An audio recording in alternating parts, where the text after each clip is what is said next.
नमस्कार बंधु मैंने आपण स्वागत मोर चैनल ओडिया शास्त्र को। बंधु मैंने जदि आपणकर मेष राशि अटे ताहले मेष राशि व्यक्ति विशेष मान आज भिडियोटी बहुत विशेष रही। कारण आज भिडियो आपड़ जानवे 28 अगस्त रु 30 अगस्त 2026 पर्यंत यही 3 दिन मेष राशि जीवन में क्यों क्यों क्षेत्र में परिवर्तन आसब, क्यों क्यों क्षेत्र में विपद पर विपद माड़ी आसब, विशेषकर चाकरी, व्यवसाय, धन और आर्थिक स्थिति, प्रेम संपर्क, विवाह जीवन, परिवार, संतान, शिक्षा, यात्रा, सामाजिक सम्मान, नुआ सुजोग एवं आगामी दिन पर नेबाकुथिबा निष्पत्ति विषय आम विस्तार रे आलोचना करिबो भिडियो रे। तेणु जदि आपणकर राशि मेष अटे तेबे भिडियोटी को शेष पर्यंत निश्चय देखंतु, कारण शेष भाग आम जानिबा मेष राशि लोक मैंने 3 दिन में क्यों क्यों काम कले भल फल मिलिबो एवं क्यों क्यों काम प्रति सावधान रहिबा दरकार। आउ हाँ, आपणकर जदि मेष राशि होता है तेबे कमेंट बॉक्स रे निश्चय जय श्री गणेश लिखंतु। तेबे आसंतु आ विलंब न करि जानिबा मेष राशि पई 28 अगस्त रु 30 अगस्त पर्यंत समय किपरि रहिबो। तो मेष राशि स्वभाव जदि कथा कहबा आमे, मेष राशि होउछि राशि चक्र प्रथम राशि। एही राशि लोक माने साधारणतः साहसी, उत्साही, निष्पत्ति नेबारे द्रुत एवं निज लक्ष्य प्रति दृढ़ रहिबा पई परिचित। मेष राशि लोक माने गोटिए काम आरंभ करिबा पई बहुत उत्साह देखा जांती, किंतु बेले बेले अधिक तराहुड़ा बा तरबरिया करने कारणरू छोट भूल हो जाए। 28 रु 30 अगस्त मध्य आपणों सबुठारु बड़ संदेश होउछु सुजोग आसिले ताहाकु चिन्हंतु, किंतु निष्पत्ति नेबा बेले तरतरिया करंतु नहीं। एही समय रे किछि अटकी काम आगकु बढ़िबो, किछि लोकंक पाखरे नुआ सुजोग आसीपारे, केही नुआ काम आरंभ करने विषय रे चिंता करि पारंती, आउ केही चाकरी बदलाइबार योजना करि पारंती, आउ केही निज व्यवसाय को नुआ दिग देवाकू चेष्टा करि पारंती। किंतु एठारे गोटिए कथा मन रखिबे, एही 3 दिन रे आपणक सबुठारु बड़ शक्ति हेबो आपणकर आत्मविश्वास, आउ सबुठारु बड़ परीक्षा हेबो धैर्य। तो चलंतु प्रथमे कथा हेबा 28 अगस्त विषय रे। 28 अगस्त दिन मेष राशि पई मुख्यतः निज काम को गोटिए नुआ दिगरे नेबार संकेत देबो। जो मैंने गत किछि दिन धरी कौनसी काम को नहीं द्वंद्व थिले सेमानंक मन रे धीरे धीरे स्पष्टता आसीबो। आपण हुए तो भाबुथिबे एही काम करिबि ना सही काम करिबि, चाकरी बदलाइबि ना एठारे रहिबि, व्यवसाय रे टंका लागिबनि लगाइबि ना अपेक्षा करिबि। एही परि प्रश्नर उत्तर आपण धीरे धीरे पाई जिवे। चाकरी करुथबा मेष राशि लोक माननक पई एही दिनटी कार्यक्षेत्र रे निज दक्षता देखाइबार सुजोग आनी पारे। आपण जो काम करुछंती सही काम रे आपणक ऊपर अधिक दायित्व आसीबो। प्रथमे एही दायित्व आपणक चाप भली लागि पारे, किंतु परे एहा आपणक पई भल प्रमाणित हेबो। ऑफिस रे कौनसी सीनियर किंबा अधिकारींक सह कथा हेबार सुजोग मिली पारे। आपणक काम को नहीं आलोचना होई पारे मध्य। जो माने प्रमोशन किंबा सैलरी इंक्रीमेंट आशा करुछंती सेमानंकु एही समय रे धैर्य रखिबा दरकार। तुरंत फल न मिलिले मध्य आपणक परिश्रम व्यर्थ जीव नाही। व्यवसायी मानक पई 28 अगस्त रे नुआ कस्टमर, नुआ कंटाक्ट किंबा नुआ बिजनेस आइडिया आसी पारे। कौनसी पुराना क्लाइंट पुणी आपणक सह जोगाजोग करि पारंती, किंतु टंका लगाइबा किंबा कौनसी स्थान रे टंका लगाइबा पूर्वरु भल भाबरे जांच करंतु। कहार कथा सुनी किंबा केवल लाभर लोभरे बड़ निष्पत्ति नेबा ठीक हेबो नाही। विशेष करी पार्टनरशिप बिजनेस थिले कागज पत्र और हिसाब किताब स्पष्ट रखंतु। आर्थिक दृष्टि दिनटी मध्यमरु भल रही पारे। किछि मेष राशि लोकन को अटकी टंका मिलिबार आशा रही मध्य। केही पुराना पेमेंट को पाई पारंती, केही निज आय बढ़ाइबार नुआ उपाय विषय रे चिंता करि पारंती, किंतु अनावश्यक शॉपिंग किंबा देखा देखि रे टंका खर्च करिबारु दूरेई रुहंतु। एही समय रे आपणक पई गोटे नियम बहुत भल हेबो, आय बढ़िबा सहित संचय को मध्य बढ़ांतु। एबे कथा बा प्रेम संपर्क विषय रे। जेउ मेष राशि लोक माने रिलेशन रे अछंती सेमानंक पई 28 अगस्त रे पेरेंट को सह भल आलोचना होई पारे, किंतु हेले आपण निज पार्टनर सहित प्रथमे आलोचना करंतु। आउ ଆଲୋଚନା ସମୟରେ ଗୋଟିଏ ସାବଧାନତା ଦରକାର। ଆପଣ ଯଦି ରାଗରେ କିଛି କଥା କହିଦେଉଛନ୍ତି ତେବେ ଛୋଟ କଥା ବଡ଼ ଭୁଲ ବୁଝାମଣାରେ ପରିଣତ ହୋଇଯିବ। ମେଷ ରାଶିର ଲୋକମାନେ ମନର କଥା ସିଧାସଳଖ କହିବାକୁ ପସନ୍ଦ କରନ୍ତି। ଏହା ଭଲ କଥା, କିନ୍ତୁ ସତ କଥା କହିବା ଓ କଠୋର କଥା କହିବା ଦୁଇଟା ଅଲଗା ଅଟେ, ଭିନ୍ନ ଜିନିଷ ଅଟେ। ତେଣୁ ଏହି ଦିନରେ ପାର୍ଟନରଙ୍କ ସହ କଥା ହେବା ବେଳେ ଶବ୍ଦ ପ୍ରତି ଧ୍ୟାନ ଦିଅନ୍ତୁ। ସିଙ୍ଗିଲ୍ ଥିବା ଲୋକମାନଙ୍କର ମଧ୍ୟରୁ କିଛି ଲୋକଙ୍କ ଜୀବନରେ ପୁରୁଣା ପରିଚିତ ବ୍ୟକ୍ତିଙ୍କ ସହ ପୁଣି ଯୋଗାଯୋଗ ହୋଇପାରେ। କିଛି ନୂଆ ସମ୍ପର୍କକୁ ତୁରନ୍ତ ନାମ ଦେବା ପୂର୍ବରୁ ସେହି ବ୍ୟକ୍ତିଙ୍କୁ ଭଲ ଭାବେ ବୁଝି ନିଅନ୍ତୁ। ବିବାହିତ ମେଷ ରାଶିର ଲୋକମାନଙ୍କ ପାଇଁ ଏହି ସମୟରେ ଜୀବନସାଥୀଙ୍କ ସମର୍ଥନ ମିଳିପାରେ। ଘର ସମ୍ବନ୍ଧୀୟ କୌଣସି ନିଷ୍ପତ୍ତି ଦୁହେଁ ମିଶି ନେବା ଭଲ। ଘର କିଣିବା, ଘର ବଦଳାଇବା, ଯାତ୍ରା କରିବା କିମ୍ବା ପରିବାରର କୌଣସି ବଡ଼ ଯୋଜନା ବିଷୟରେ ଆଲୋଚନା ମଧ୍ୟ ହୋଇପାରେ। ଯଦି ଗତ କିଛି ଦିନ ଧରି ସ୍ୱାମୀ ସ୍ତ୍ରୀଙ୍କ ମଧ୍ୟରେ ଛୋଟ ଛୋଟ କଥାକୁ ନେଇ ମନମାଳିନ୍ୟ ଥିଲା, ତେବେ ଏହି ସମୟରେ କଥାବାର୍ତ୍ତା ମାଧ୍ୟମରେ ସମାଧାନ ଆଣିବାର ସୁଯୋଗ ମିଳିବ। ତ ଏବେ ଆସନ୍ତୁ 29 ଅଗଷ୍ଟ ବିଷୟରେ ଜାଣିବା। 29 ଅଗଷ୍ଟ ଦିନଟି ମେଷ ରାଶି ପାଇଁ ଅଧିକ ଗତିଶୀଳ ହୋଇପାରେ। ଏହି ଦିନ ଆପଣଙ୍କ ମନରେ ଅନେକ ଚିନ୍ତା ଆସିବ। ଗୋଟିଏ ପଟେ ପୁରୁଣା କାମ ଶେଷ କରିବାର ଚିନ୍ତା, ତ ଅନ୍ୟପଟେ ନୂଆ କାମ ଆରମ୍ଭ କରିବାର ଇଚ୍ଛା। ଏହି କାରଣରୁ ଆପଣଙ୍କୁ ପ୍ରାୟୋରିଟି ଠିକ୍ କରିବା ଦରକାର। ସବୁ କାମ ଏକାଥରେ କରିବାକୁ ଚେଷ୍ଟା କରନ୍ତୁ ନାହିଁ। ପ୍ରଥମେ ଯେଉଁ କାମ ସବୁଠାରୁ ଜରୁରୀ ତାହା ଶେଷ କରନ୍ତୁ। ଏହି ଦିନ ଚାକିରି କରୁଥିବା କିଛି ଲୋକଙ୍କ ପାଇଁ କାର୍ଯ୍ୟକ୍ଷେତ୍ରରେ ରୋଲ୍ ଚେଞ୍ଜ, ରେସ୍ପନ୍ସିବିଲିଟି ଚେଞ୍ଜ କିମ୍ବା ଟିମ୍ ଚେଞ୍ଜ ଭଳି ପରିସ୍ଥିତି ଆସିପାରେ। ଯଦି ଆପଣ ନୂଆ ଜବ୍ ପାଇଁ ଆପ୍ଲାଏ କରୁଥିଲେ ତେବେ କୌଣସି ଅପଡେଟ୍ ମିଳିପାରେ। ଇଣ୍ଟରଭ୍ୟୁ ଦେଇଥିବା ଲୋକମାନେ ମଧ୍ୟ ନିଜ ପରଫର୍ମାନ୍ସ ଉପରେ ଅଧିକ ଆଶା କରିପାରନ୍ତି। କିନ୍ତୁ ମନେ ରଖନ୍ତୁ, ଗୋଟିଏ ଅପରଚ୍ୟୁନିଟି ଆସିଲା ବୋଲି ତୁରନ୍ତ ପୁରୁଣା କାମ ଛାଡ଼ିଦେବା ଠିକ୍ ନୁହେଁ।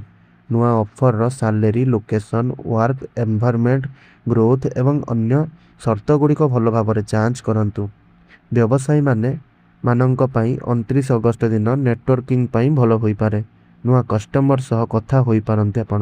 ପୁରୁଣା କଷ୍ଟମର ଠାରୁ ଅର୍ଡର ମିଳିପାରେ। ଅନଲାଇନ୍ ବିଜନେସ୍ କରୁଥିବା ଲୋକମାନେ ମାର୍କେଟିଂ, ପ୍ରମୋସନ୍ କିମ୍ବା ସୋସିଆଲ ମିଡ଼ିଆ ମାଧ୍ୟମରେ ନିଜ ବିଜନେସ୍କୁ ଆଗକୁ ବଢ଼ାଇବାର ଚେଷ୍ଟା କରିପାରନ୍ତି।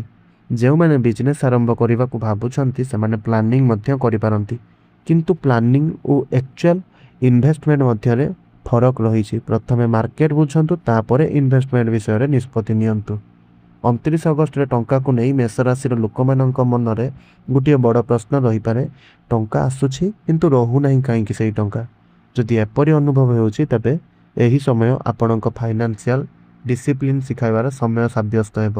ଆପଣଙ୍କ ଆୟ ଠିକ୍ ଥାଇପାରେ, କିନ୍ତୁ ଖର୍ଚ୍ଚ ଅଧିକ ହେଲେ ସଞ୍ଚୟ କମିଯିବ। ତେଣୁ ଏହି 3 ଦିନ ମଧ୍ୟରେ ନିଜର ଖର୍ଚ୍ଚକୁ ଥରେ ରିଭ୍ୟୁ କରାନ୍ତୁ।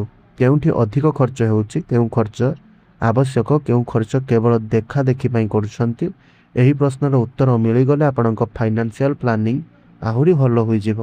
ପରିବାର ଦୃଷ୍ଟିରୁ 29 ଅଗଷ୍ଟ ଦିନ ମିଶ୍ରିତ ଫଳ ଆପଣଙ୍କୁ ପ୍ରଦାନ ହେବ। ଘରେ କାହାର କାମକୁ ନେଇ ଆଲୋଚନା ମଧ୍ୟ ହୋଇପାରେ। କୌଣସି ବଡ଼ ଲୋକଙ୍କ ପରାମର୍ଶ ଆପଣଙ୍କ ପାଇଁ ଉପକାରୀ ହୋଇପାରେ। ଆପଣ ଯଦି ନିଜ ମନର କଥା ସମସ୍ତଙ୍କ ଠାରୁ ଲୁଚାଇ ରଖିଛନ୍ତି ତେବେ ଘରର କୌଣସି ନିଜ ଲୋକଙ୍କ ସହ ମନ ଖୋଲି କଥା ହୋଇପାରନ୍ତି। ଏହି ଦିନ କେତେବେଳେ ଆମେ ଭାବିଥାଉ ଯେ ନିଜ ସମସ୍ୟା ନିଜେ ହିଁ ସମାଧାନ କରିଦେବା, କିନ୍ତୁ ଠିକ୍ ଲୋକଙ୍କ ପରାମର୍ଶ ଅନେକ ସମୟରେ ଆମକୁ ଠିକ୍ ଦିଗ ଦେଖାଇଥାଏ।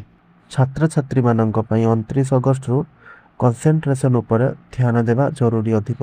ମେଷ ରାଶିର ଛାତ୍ରଛାତ୍ରୀମାନେ ନୂଆ କିଛି ଶିଖିବାରେ ଆଗ୍ରହ ଦେଖାଇ ପାରନ୍ତି। କମ୍ପିଟେଟିଭ୍ ଏକ୍ଜାମ୍ ପାଇଁ ପ୍ରସ୍ତୁତ କରୁଥିଲେ ନିଜ ରୁଟିନ୍କୁ ଅଧିକ ଡିସିପ୍ଲିନ୍ କରନ୍ତୁ। କେବଳ ଅଧିକ ସମୟ ପଢ଼ିବା ନୁହେଁ, ଠିକ୍ ସମୟରେ ପଢ଼ିବା ଜରୁରୀ। ଯେଉଁ ସବଜେକ୍ଟ କଠିନ ଲାଗୁଛି ତାହାକୁ ଅଣଦେଖା କରନ୍ତୁ ନାହିଁ, କିନ୍ତୁ ଅଳ୍ପ ସମୟ ଦେଇ ତାହାକୁ ମଜବୁତ କରନ୍ତୁ।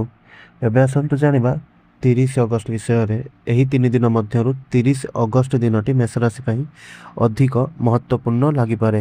କାରଣ ଗତ 2 ଦିନ ଧରି ଯେଉଁ ଚିନ୍ତା, ପ୍ଲାନିଂ ଏବଂ ନିଷ୍ପତ୍ତି ବିଷୟରେ ଆପଣ ଭାବୁଥିଲେ, ସେଥିରେ ଏହି ଦିନ କିଛି ସ୍ପଷ୍ଟତା ଆସିବ। ଆପଣଙ୍କୁ ଲାଗିପାରେ, ହଁ ଏବେ ମୋତେ ଆଗକୁ କ'ଣ କରିବାକୁ ହେବ ତାହା ବୁଝିପାରୁଛି। ଏହି ମାନସିକ ସ୍ପଷ୍ଟତା ହିଁ ଏହି ଦିନର ବଡ଼ ସକାରାତ୍ମକ ପକ୍ଷ ଆପଣଙ୍କ ପାଇଁ ହେବ। 30 ଅଗଷ୍ଟରେ କ୍ୟାରିୟର ବିଷୟରେ ମେଷ ରାଶିର ଲୋକମାନେ ଗମ୍ଭୀର ଭାବରେ ଚିନ୍ତା କରିବେ। ଯେଉଁମାନେ ଏପର୍ଯ୍ୟନ୍ତ ନିଜର କ୍ୟାରିୟର ନେଇ ଅସନ୍ତୁଷ୍ଟ ଥିଲେ ସେମାନେ ନୂଆ ସ୍କିଲ୍ ଶିଖିବା, ନୂଆ କୋର୍ସ କରିବା କିମ୍ବା ନୂଆ ଫିଲ୍ଡକୁ ଯିବା ବିଷୟରେ ଚିନ୍ତା କରିବେ। କିଛି ଲୋକଙ୍କ ପାଇଁ ଏହା ଦୀର୍ଘମିଆଦୀ କ୍ୟାରିୟର ପ୍ଲାନିଂ କରିବାର ସମୟ ହେବ। जदि आपणक मनरे बहुत दिन धरी कौन स्वप्न अच्छी तेबे ताहाकू केवल स्वप्न रखी न देई गोटे प्रैक्टिकल प्लान करंतु। उदाहरण स्वरूप आपण जदि बिजनेस करने को चाहूँगी तेबे मार्केट रिसर्च आरंभ करंतु। आपण जदि गवर्नमेंट जॉब पई प्रस्तुत करूछंती तेबे स्टडी टाइम टेबल बनांतु। आउ आपण जदि प्राइवेट जॉब बदलाइबा को चाहूछंती तेबे रिज्यूमे अपलोड करंतु। आपण जदि फ्रीलांसिंग करने को चाहूछंती तेबे स्किल आपणकर डेवलप करंतु। मने रखंतु भाग्य सुजोग देई पारे किंतु सुजोग को सफलता रे परिणत करबा पई परिश्रम आपणकर ही दरकार। व्यवसाय करुवा लोक मान 30 अगस्त कौन पेंडिंग डिसीजन उपर आग को बढ़िबार सुजोग आसीपारे। कौन ऑर्डर फाइनाल होई पारे, कौन डील उपर कथा आग को बढ़ी पारे। किछि लोकंकु दूर स्थान कस्टमर किंबा बिजनेस कॉन्टैक्ट ठारू भल लाभ मध्य मिल पारे। Online business trading related activity किंबा कमिशन बेस्ड वर्क करुवा लोक माने विशेष सावधान रहंतु। लाभ देखि अत्यंत रिस्क नेबारु बंचंतु। 30 अगस्त रे धन को नहीं आपणक मनरे गोटे पॉजिटिव फीलिंग्स आसीपारे। कौन पेमेंट आसीपारे, कौन पुराना हिसाब मिल पारे, कौन अतिरिक्त इनकम सोर्स विषय चिंता आसीपारे। किंतु एठारे मध्य सही एक कथा टंका आसिले सब खर्च करदेवे नहीं। किछि अंश आवश्यक खर्च पई, किछि अंश संचय पई एवं किछि अंश भविष्यत पई रखंतु। जदि कौनसी बड़ फाइनेंशियल कमिटमेंट नेबा को जाउछंती तेबे निजर स्थिति अनुसार भल भावे विचार करंतु। मेष राशि प्रेम जीवन में 28 रु 30 मध्य मुख्य परिवर्तन होउछि कम्युनिकेशन। जदि आपणक पार्टनर आपन को कौन कथा कहवा चाहूँगी तेबे तांको कथा शुणु। केवल निज कथा कहवा नुहे, सामने थिबा लोकंकर कथा बुझिबा मध्य दरकार। जदि पुराना कौन झगड़ा अछि तेबे ताहाकू पुणी उठाइबा बदल समाधान खोजंतु। सिंगल थिबा मेष राशि लोक माने निज सोशल सर्कल उपर ध्यान दियंतु। नुआ परिचय होई पारे किंतु केवल आकर्षण को भल पाइबा भाबिबे नहीं। समय नहीं व्यक्ति को बुझंतु। जो मेष राशि युवक युवती माने विवाह पई भल साथी खोजुछंती सेमानंक पई परिवार माध्यम रे कोनोसी प्रस्ताव आसी पारे। केही निज परिचित माध्यम रे नुआ व्यक्तिंक सह परिचित होई पारंती। किंतु विवाह भली बड़ निष्पत्ति केवल राशि फल देखि नेबा उचित नुहे। परस्पर स्वभाव, मूल्यबोध, जीवन लक्ष्य, परिवार और दायित्व बुझी निष्पत्ति नियंतु। 28 रु 30 अगस्त मध्य छोट किंबा दूर यात्रार योजना होई पारे। काम संबंधी ट्रावेल होई पारे, परिवार सह ट्रावेल होई पारे, कौनसी जरूरी काम पई यात्रा करने को पड़ी पारे। यात्रा समय रे निजर दरकारी डॉक्यूमेंट, फोन, मनी और अन्य जिनिस भल भाव संभाल के रखते। तरतरिया जमार भी आपण करेंगे नहीं। तो मेष राशि व्यक्तिशेष 28 रु 30 अगस्त मध्य सबुठारु बड़ परिवर्तन क्षेत्र होगापी जाऊँगी। प्रथम हूँ कैरियर। आपण निज कैरियर को क्यों दिगरे नेबे से नहीं चिंता करेंगे। द्वितीयटी हूँ मनी, आय और खर्च उपर बालांस करिवार आवश्यकता अनुभव करिपारंती। तृतीय हूँ रिलेशनशिप, कथबार्ता माध्यम कौन संपर्क आहरी भल हो पारे ताहा संपर्क रे भाविबे। चतुर्थ हूँ डिसीजन मेकिंग, आपण को कौन बड़ निष्पत्ति नेबा को पड़ी पारे। पंचम हूँ पर्सनल ग्रोथ, निज भूल, दुर्बलता एवं क्षमता को नुआ भाव में बुझीपारे। क्यों कम आपण यही 3 दिन में सावधान रहिबे ताहा जानतु। प्रथम हूँ रागरे निष्पत्ति नियंतु नहीं। द्वितीय हूँ कहार कथा शुणी बड़ इन्वेस्टमेंट करंतु नहीं। तृतीय हूँ परिवार लोकंक सह अनावश्यक वितर्क करंतु नहीं। चतुर्थ हूँ अनावश्यक खर्च कमांतु। पंचम हूँ अन्य लोकंक सफलता सह निजको तुलना करंतु नहीं। मन रखंतु प्रत्येक लोकंक समय अलगा। कहार सफलता आज आसीपारे तो कहार सफलता किछि मास पर आसीपारे। आपणकर काम होउछि निज पथरे चलिबा। तेणु आपण यही सब जिनिस गुड़िक निज मुंडरे निश्चय रूप में रखंतु। हाँ, आपण मानक पई किछि प्रतिकार मध्य रहिछि। तो प्रतिकार स्वरूप आपण प्रत्येक दिन हनुमान चालीसा पाठ करंतु। प्रभु श्री गणेशंकर मंत्र ओं गं गणपतये नमः यह जप करंतु। किंतु सबुठारु बड़ कथाटी हेउछि भगवानंक उपर आस्था रखिबा सहित निजर कर्म को मध्य ठीक रखंतु। तबे बंधु माने यह थिला आपणकर 28 रु 30 मध्य आसुथिबा विपद पर विपद गुड़िकर सूचना तो आशा करुच्ची भिडियो आपको निश्चय रूप से भल लगी जदि भल लगी भिडियोटी को गोटे लाइक करूँ कमेंट बॉक्स आपणकर मतामत निश्चय रूप से शेयर करूँ आउ भिडियोटी को अन्य मानक साथी शेयर निश्चय रूप से करूँ एवं यही वीडियो प्रत्येक दिन देखापी आम ये चैनल टी शेयर निश्चय रूप से करूँ कारण आम आपण राशि प्रत्येक दिन किसी ना कि भिडियो आने चेष्टा करुँ तेणु जहाँ भी किसी आपण राशि परिवर्तन जो समय देखा तो आपण राशि आम भिडियो निश्चय रूप से चैनल नहीं कर आसुँ से अपडेट रही आप आम चैनल टी सब्सक्राइब कर रखु। धन्यवाद। जय जगन्नाथ।